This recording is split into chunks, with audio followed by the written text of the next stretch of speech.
దేవుని వాక్యాన్ని చదువుకుందాం. దేవుడిచ్చే ఆశీర్వాదాన్ని పొందుకుందాం. ఇర్మియా గ్రంథము 30వ అధ్యాయము 21వ వచనము 22వ వచనాన్ని చదువుకొని దేవుని ఆశీర్వాదాలు పొందుకుందాం. నా సన్నిధికి వచ్చున్నట్లుగా నేను వారిని చేరదీసెదను, ఇదే యెహోవా వాక్కు.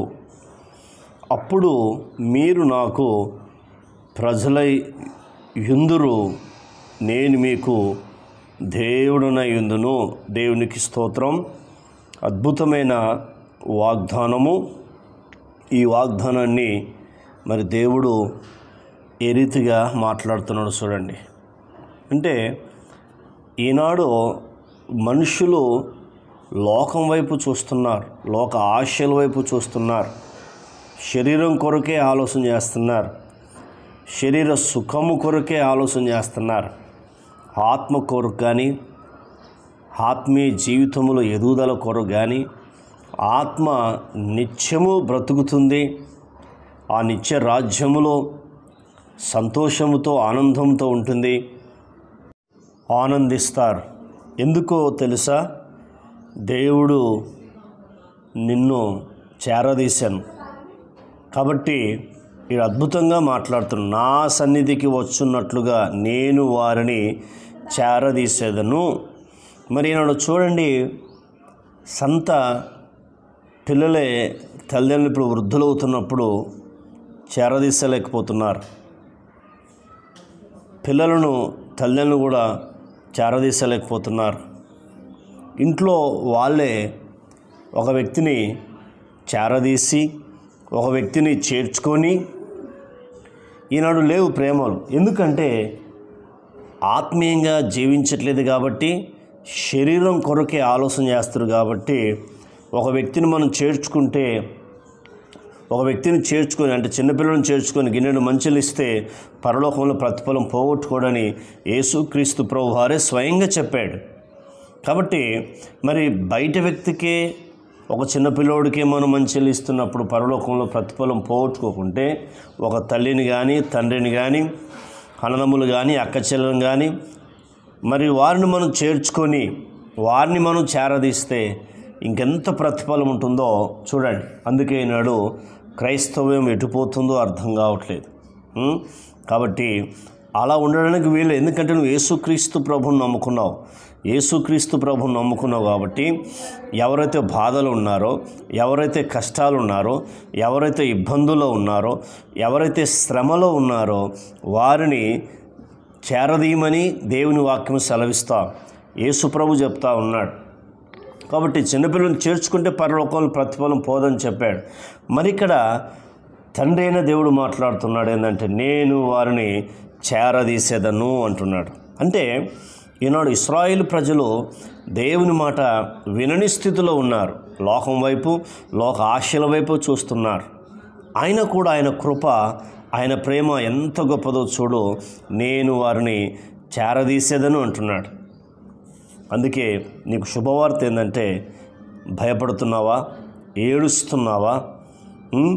దేవుడు నిన్ను చేరదీస్తాడు, దేవుడు నిన్ను చేర్చుకుంటాడు, నీలో ఉన్న దుఃఖాన్ని తుడిచివేస్తాడు, నీ దుఃఖాన్ని తొలగించి నీకు సమృద్ధికరమైన మేలులు కలగజేస్తాడు. ఎందుకో తెలుసా? ఆయన నీ దేవుడు, నీ తండ్రి, నీ స్నేహితుడు, నీ రక్షకుడు.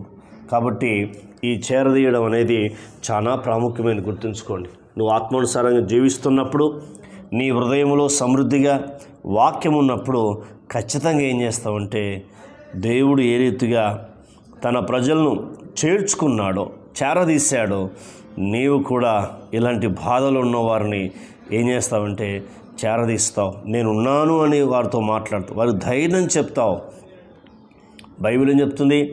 ధైర్యం చెడు వారిని ధైర్యపరచుడి, బలహీనులను బలపరచుడి అని దేవుని వాక్యము సెలవిస్తావు. అప్పుడు నీవు వారిని ధైర్యపరుస్తావు, వారిని ఓదారుస్తావు. ఎందుకో తెలుసా? వారు కూడా దేవుని పిల్లలే. యేసుక్రీస్తు ప్రభును నమ్మనంత మాత్రాన వారు దేవుని పిల్లలు కాకపోరు గుర్తుంచుకోండి. ఎందుకంటే అందరూ ఆదాము అవ్వలకు పుట్టినవారే. 800 కోట్ల మంది ఈనాడు ప్రజలు ప్రపంచంలో పిలువబడుతున్నారంటే వారందరూ ఎవరు అంటే ఆదాము నుండి వచ్చిన వారే. ఆదాము ఎక్కడి నుంచి వచ్చాడు? ఆదాముని దేవుడు తయారు చేశాడు. కాబట్టి నీవు అలాంటి వ్యక్తులను చేరదీస్తే, అలాంటి వ్యక్తులను చేర్చుకుంటే నీకు పరలోకంలో ప్రతిఫలం పోగొట్టుకోవు, భూమి మీద కూడా ప్రతిఫలం నీకు దొరుకుతుంది. గుర్తుంచుకో. బాధపడుతున్న వారికి శుభవార్త. ఈ వర్తమానం విని మీరు ధైర్యం తెచ్చుకోండి. ఎందుకంటే మీ పక్షంగా యేసుక్రీస్తు ఉన్నాడు. మీ పాపమును క్షమిస్తాడు. మిమ్మల్ని ఆయన రక్తంతో కడుగుతాడు. ఆయన మిమ్మల్ని పరిశుద్ధపరుస్తాడు. ఆయన మీకు మేలులు చేస్తాడు. ఆయన మీ దుఃఖాన్ని తొలగిస్తాడు, మీ బాధలు తొలగిస్తాడు. ఆయన ఇద్దరు రమ్మని పరిశుద్ధమైన గ్రంథం చెప్తా ఉంది.